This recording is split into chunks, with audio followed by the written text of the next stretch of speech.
Siempre tiene la gentileza de atendernos. Lo recibimos a Leandro Graglia. Leandro, muchas gracias por recibirnos. Buenas tardes. Buenas tardes, Leandro.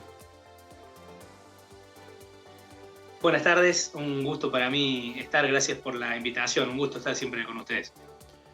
Bien, Leandro, está la ley de bases que sale, que no sale, que sí aprueban, que no aprueban, una parte sí, una parte no. Mientras tanto, sigue corriendo el agua y las cosas no se terminan de acomodar del todo. Bueno, efectivamente el proceso ha seguido su curso natural. El proyecto de ley está ahora en el Senado, tiene media sanción, lo cual fue una victoria para el gobierno porque recordemos que venía del intento fallido anterior, digamos, de hacer aprobar este proyecto, ¿no? Y en el Senado, que es un escenario particularmente adverso, está, digamos, intentando hacer avanzar su agenda de gobierno. Una pequeña derrota fue quizás no haberlo podido hacer a tiempo para el Pacto de Mayo, que se terminó transformando en el Acto de Mayo que vivimos en Córdoba y que de alguna forma, digamos, significó también un hito en lo que tiene que ver con la narrativa del gobierno.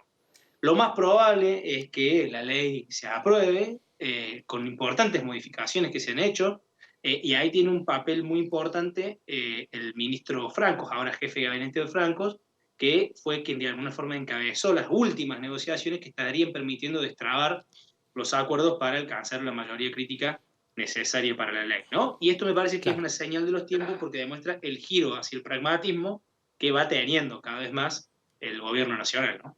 Bien. Leandro, acabas de mencionar un nuevo actor en este escenario como Francos. ¿Tiene que ver que esto también esté avanzando de esta manera? Sin duda, el gobierno nacional, la estructura política del presidente Milei y de la Libertad Avanza, tiene como dos rostros, ¿no? Dos dimensiones.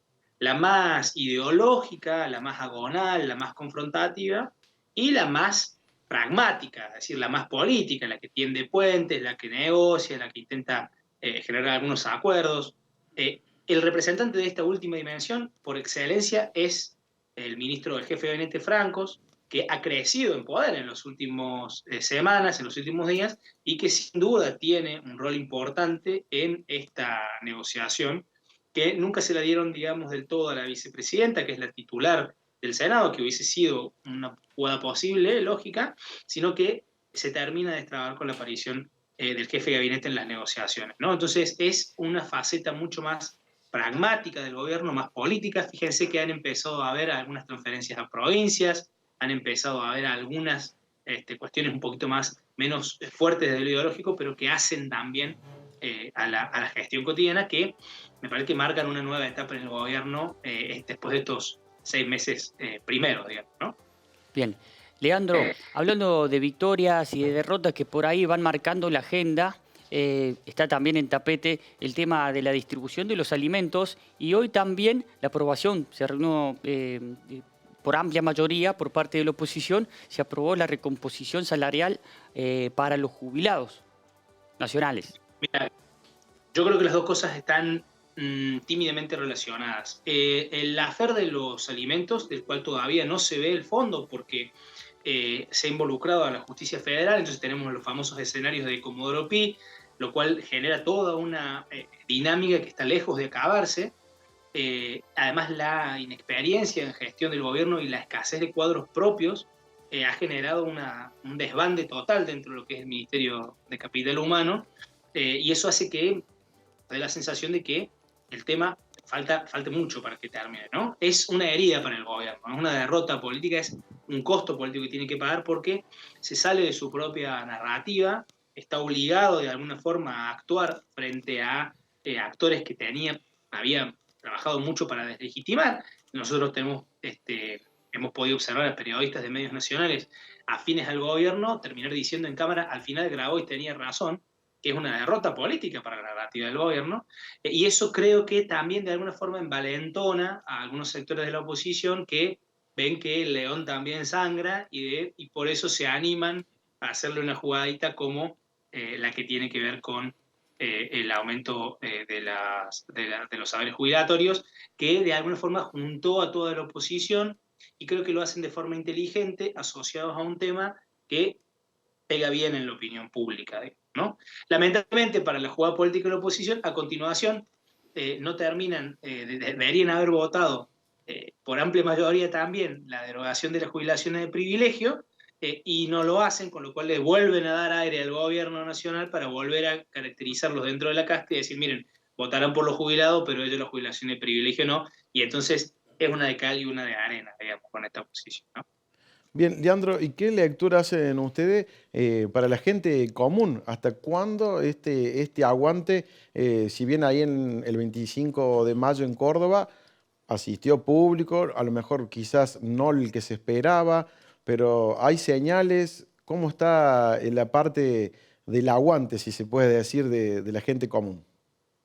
Mira, todos los estudios de opinión pública que nosotros estamos realizando o los que estamos accediendo marcan una polaridad importante en la opinión pública respecto al gobierno. Más o menos la mitad del país, los más críticos del gobierno o los más pesimistas dicen el 48% de aprobación, los más optimistas dicen el 53, el 54, pero es más o menos la mitad del país apoya la gestión del presidente, la mitad del país es crítica de la gestión del presidente, o sea que hay una polarización.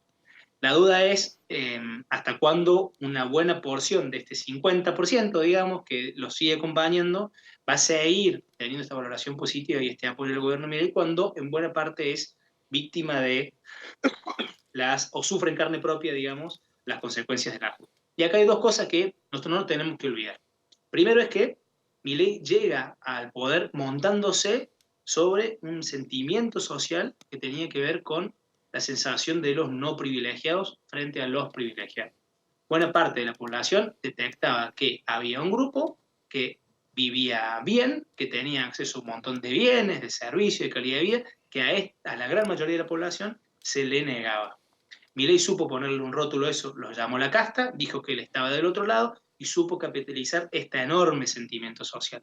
Ese sentimiento social no ha desaparecido, entonces mientras eso continúe, buena parte del apoyo de Milei va a seguir siendo efectivo. Y la otra cuestión es que la gente aguanta, entre comillas, por la combinación de una atribución de responsabilidades a los gobiernos anteriores y una expectativa de futuro positiva. Es decir, la gente dice, nuestro presente es malo, pero no se debe a Milei, se debe a lo que hicieron los gobiernos anteriores. Y es malo, pero en definitiva estamos en un camino que nos va a llevar a estar bien. Mientras esas dos percepciones no se pinchen, digamos, en la cabeza de la gente, Claro. el apoyo al gobierno nacional va a seguir sosteniéndose más allá de los resultados económicos. Bien. Clarísimo, como siempre, Leandro. Agradecido por este tiempo con nosotros. Bueno, seguramente ahí hasta que salgan todas las leyes y se terminen de aprobar, nos vamos a estar comunicando. Muchísimas gracias, como siempre, Leandro Caraglia. Muchas gracias, Leandro. Para mí es un gran placer, gracias. Bien. Un panorama.